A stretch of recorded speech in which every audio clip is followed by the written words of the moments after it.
اب میں منٹو صاحب نے چودھری صاحب کی کتاب کے بارے میں تھوڑا سا لکھا ہے، وہ میں پڑھنا چاہوں گا۔ چودھری صاحب کی بک کا نام ہے جو ہم پہ گزری۔ تو منٹو صاحب لکھتے ہیں، جو ہم پہ گزری سو گزری۔ چودھری صاحب اور ہمارے ساتھیوں کا یہ موقف رہا ہے کہ بائیں بازو کی وہی سیاست جس کی بنیاد مارکسی طرز فکر پر قائم ہے درست ہے۔ اس فلسفے کا درست اور تخلیقی استعمال سماجی انقلاب کے ہدف کو حاصل کرنے کے راستے متعین کرتا ہے۔ چودھری صاحب اس جدوجہد کے سالار ہیں اور ہم سب کے محترم ساتھی۔ جو ان پہ گزری وہ ہم سب پہ گزری، تاہم یہ گزرا بے ثمر نہیں۔ ہمارے سب کے لیڈر عابد منٹو صاحب۔ منٹو صاحب بہت شکریہ آپ کا۔ تو یہ بہت ہی اچھا ہے کہ ہم بہت سارے لوگ جو مختلف سیاسی تنظیموں سے تعلق رکھتے ہیں، مختلف ملکوں سے تعلق رکھتے ہیں، وہ اکٹھے ہوئے ہیں اور ان کو چودھری فتح محمد کو یاد کرتے ہیں۔ اس سے ایک بات تو ظاہر ہوتی ہے کہ پروگریسو موومنٹ ورلڈ اوور، ساری دنیا کے اندر،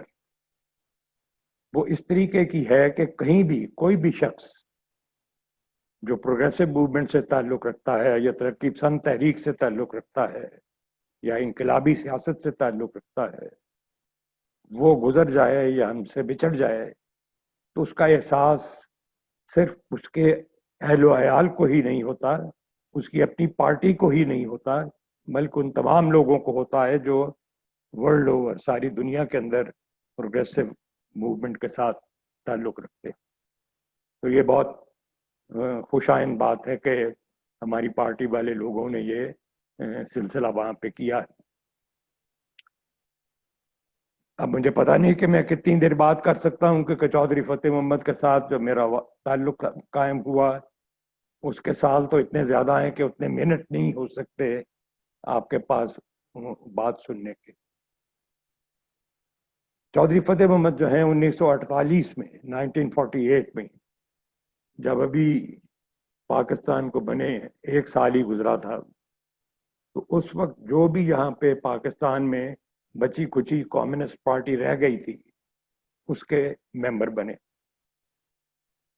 میں ان کے ایک سال بعد 1949 میں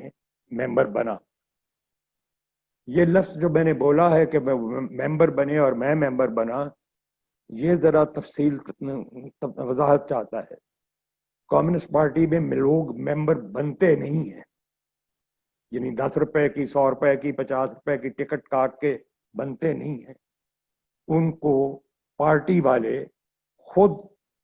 فیصلہ کرتے ہیں کہ ایسا شخص جو ہے وہ پارٹی کا ممبر بن سکتا ہے یا نہیں۔ تو 1948 میں اس وقت کی جو پارٹی کی بچی کچی پارٹی موجود تھی، یعنی party means communist party of Pakistan, جو بھی لوگ موجود تھے انہوں نے یہ فیصلہ کیا کہ چودھری فتح محمد کو کمیونسٹ پارٹی کا ممبر بنایا جائے۔ 1949 میں مجھے انہوں نے اس کا ممبر بنایا۔ اس کا یہ مطلب نہیں ہے کہ 1948-49 میں ہی میرا چودھری فتح محمد سے کوئی دوستی یا واسطہ یا کسی قسم کا رشتہ قائم ہو گیا، پولیٹیکل رشتہ قائم ہو گیا، ایک پارٹی میں موجود تھے، لیکن میں نے ان کو کبھی دیکھا نہیں، میں نے ان کے ساتھ کبھی اکٹھے مل کے کام نہیں کیا۔ اس وقت بہت سال گزرتے گئے، وہ اپنی جگہ پہ کام کرتے تھے۔ جب ٹوبا ٹیک سنگھ کے اندر، اس وقت ٹوبا ٹیک سنگھ تو ایک بہت چھوٹا سا قصبہ تھا جس میں وہ کام کرتے تھے، لیکن ٹوبا ٹیک سنگھ سے باہر نکل کے پورے فیصل آباد کے علاقے کے اندر اور اس کے ارد گرد کے جو شہر تھے ان کے اندر انہوں نے کام کیا۔ جب پارٹی نے کسان کمیٹی سارے پاکستان پیمانے پہ اثر نو تشکیل کی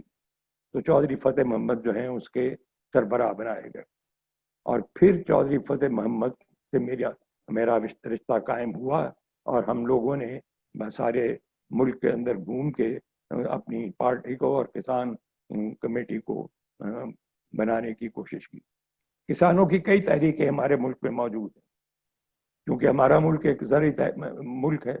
ظاہر ہے کہ کسانوں کے مسائل ہیں، اس لیے کسانوں کی تحریکیں بھی موجود ہیں، تنظیمیں بھی موجود ہیں، انجمن مظاہرین موجود ہے، اور کئی قسموں کی انجمن کاشتکاران موجود ہے. لیکن پاکستان کسان کمیٹی کا جو ایک ڈسٹنکشن تھی اور ہے وہ یہ تھی کہ وہ صرف اور صرف موجود مسائل جو کسانوں کے ہیں، پانی کا مسئلہ ہے، بیج کا مسئلہ ہے، مختلف اور قسموں کی چیزوں کا مسائل ہے، ان پر کنسنٹریٹ نہیں کرتی تھی، بلکہ وہ اس کا رشتہ پاکستان کی سیاست کے ساتھ جوڑتی.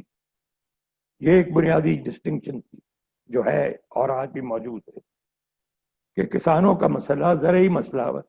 پاکستان جیسے ملک کے زرعی معیشت کا مسئلہ، یہ مسئلہ کوئی صرف کسانوں کا تو نہیں ہے، وہاں کے مزارعین کا نہیں ہے، کھیت مزدوروں کا ہی نہیں ہے، ان کا تو ہے کیونکہ وہ اس پہ کام کرتے ہیں، لیکن ان سے بڑا مسئلہ یہ ہے کہ جو پاکستان کا مسئلہ ہے کہ پاکستان کی پوری معیشت اور اس پوری کی پوری معیشت کا کے اوپر کھڑا پولیٹیکل ڈھانچہ جو ہے وہ اس سارے معاملے کے ساتھ تعلق رکھتا ہے کہ یہاں پہ معاشی نظام کس قسم کا ہے. تو یہ ساری بات جو ہے وہ اس وقت جب ہم پارٹی میں شامل ہوئے، جو آج سے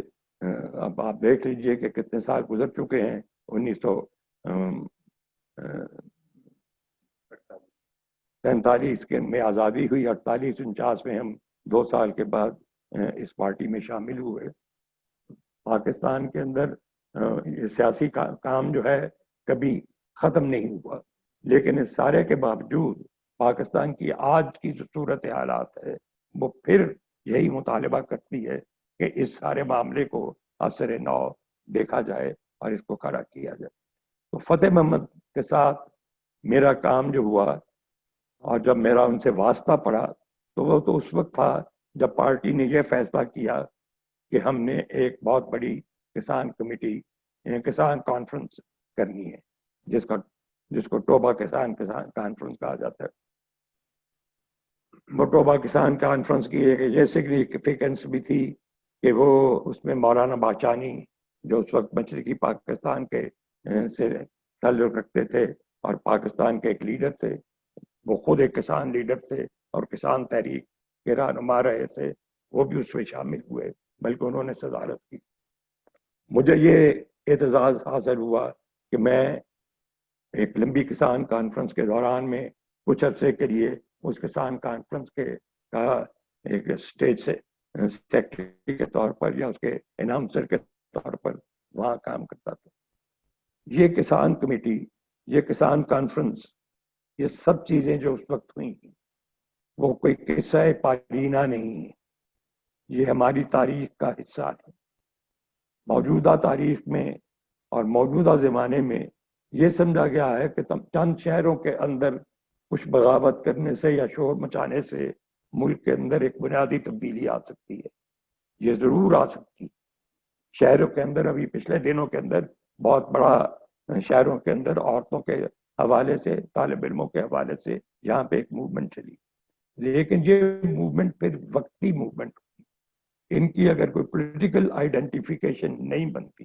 اور سیاست کے ساتھ تعلق نہیں ہوتا تو ملک کے اندر تبدیلی لانے کا کام نہیں ہو سکتا. چودھری فتح محمد کی خوبی یہ تھی کہ وہ بیک وقت کسان رہنما بھی تھے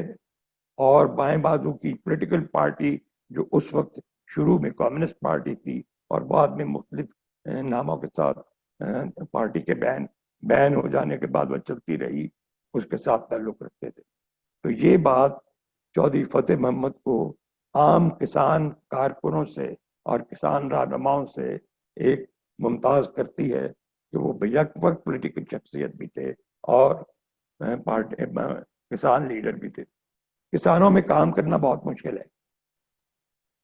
شہری آبادی کے اندر تو کام کرنا کوئی اتنا مشکل نہیں ہے. آپ مال روڈ لاہور کے اوپر 2-4 جلوس نکالیں تو آپ سارا لاہور اور سارا پاکستانی شناسا ہو جاتا ہے کہ یہ موومنٹ چل رہی ہے. لیکن کسانوں کے لیے کام کرنے کے وقت جو دور دراز علاقوں میں جانا پڑتا ہے، جو 1970 کی کسان کانفرنس تھی اس میں پارٹی نے آرڈر کیا کہ تمام پارٹی کا کاڈر جو اس قابل ہے کہ اس کانفرنس کے لیے ملک بھر میں جا کے ایک موومنٹ بنائے اور اس کو اس کے لیے موبلائزیشن کرے، اس میں میں بھی شامل تھا کیونکہ میری پارٹی نے آرڈر کیا تھا، اور میں 1970 میں لاہور میں وکالت کر رہا تھا، تو میں بھی موبلائزیشن کے اندر شامل ہوا۔ خود چودھری فتح محمد بائیسیکل کے اوپر، ایک ٹوٹی ہوئی موٹر سائیکل کے اوپر، اس سارے علاقے کے اندر، سارے پنجاب کے اندر، سندھ کے اوپر کے علاقے کے اندر، بلوچستان کے قریب کے علاقوں کے اندر وہ گھومے، انہوں نے جدوجہد کی، اور پھر وہ کسان کانفرنس ہوئی جو آج تک ٹوبا ٹیک سنگھ کسان کانفرنس کے نام پر مشہور۔ تو یہ کام جو ہیں وہ جدوجہد اور کام کرنے سے ہوتے ہیں، اور یہ جدوجہد کرنے کا کام چودھری فتح محمد کی گھٹی میں پڑا ہوا تھا۔ انہوں نے سیکھا ہی یہ تھا کہ کام کرنا ہے، شہر میں جا کے صرف مال روڈ پہ جھنڈا کھڑا نہیں کرنا، بلکہ کام کرنا ہے ان لوگوں میں جن لوگوں کی ہم بہتری چاہتے ہیں، اور جن لوگوں کی بہتری چاہتے ہیں شہر میں بھی ہیں، مزدور طبقہ بھی ہے، ان کی ٹریڈ یونینز بھی ہیں، لیکن وسیع پیمانے میں 60-65% آبادی جو دیہی آبادی ہے اس کو اٹھانا اور اس کو سیاست کا حصہ بنانا، یہ کام چودھری فتح محمد نے کیا۔ تو میں سمجھتا ہوں کہ چودھری فتح محمد کی یاد ایک ایسی یاد ہے، اور ان کا جو کہ تاریخی ہے، سنہرے حروف میں لکھے جانے والی ہے، اور وہ ان کا بچھڑ جانا وہ ایک ایسا حادثہ ہے میرے جیسے شخص کے لیے جس نے 1948 کے بعد ان لوگوں کے ساتھ کام کیا، اس پارٹی کے لوگوں کے ساتھ کام کیا، اور فتح محمد کے ساتھ اس وقت جب کسان کمیٹی نے کسان کانفرنس کی تو اس میں کام کیا۔ دیکھیے ٹوبا ٹیک سنگھ کسان کانفرنس ایک کامیاب کانفرنس ہو گئی، لیکن اس کے بعد فتح محمد اپنے گھر نہیں چلے گئے۔ خانے وال کے اندر کسان کانفرنس، اور سندھ کے بارڈر کے اوپر جا کے کسان کانفرنس، یہ تمام کانفرنسیں جو ہیں دور دراز علاقوں میں، خانپور جہاں آج ڈیم بنا ہوا ہے اور جو پنجاب کے ایک دوسرے حصے میں بلکہ سرحد کے قریب ایک علاقہ ہے، وہاں پہ کسان کانفرنس، یہ سب کانفرنسیں لوگوں کو صرف اپنے روٹی اور کپڑے کے لیے نہیں بلکہ سیاسی نظام کی تبدیلی کے لیے ان کو منظم کرنے کی کوشش کا کام تھا، اور اس پہ فتح محمد جو تھے وہ آخری دم تک اس جدوجہد میں شامل ہوئے۔ بہت بہت شکریہ۔ جی تھینک یو عابد منٹو صاحب، دس از گریٹ کہ بھی آپ کی اور چودھری صاحب کی زندگی پورے پاکستان کی ہی ہسٹری ہے۔ میں ایک بات کرنی چاہتا ہوں کہ چودھری صاحب کی سیاسی پختگی کی اور نظریاتی طور پہ وہ کیسے کلاس پالیٹکس کرتے تھے کہ 1970 میں چودھری صاحب فیصلہ آباد جیل میں تھے کہ حریف رامے صاحب ان کے پاس پیغام لے کے آئے مسٹر بھٹو کا کہ جی آپ پیپلز پارٹی میں شامل ہو جائیے اور ٹوبا ٹیک سنگھ کی تمام نشستوں پہ آپ جن لوگوں کو کہیں گے ان کے ہم کینڈیڈیٹ بنائیں گے۔ تو چودھری صاحب نے اس کو جنبش قلم اس کو رد کر دیا۔ انہوں نے کہا یہ نہیں ہو سکتا، آپ کا کلاس کریکٹر ڈفرینٹ ہے۔ یہ میرے کہنے کا مقصد یہ نہیں کہ میں پیپلز پارٹی کے خلاف بول رہا ہوں، لیکن چودھری صاحب کی جو ایک سیاسی پختگی تھی کہ اپنے ورکنگ کلاس کے کاز کے ساتھ، وہ اس حد تک تھی۔ وہ چاہتے تو ممبر بن سکتے تھے، that was not a problem to going to parliament, لیکن انہوں نے ایسا نہیں کیا۔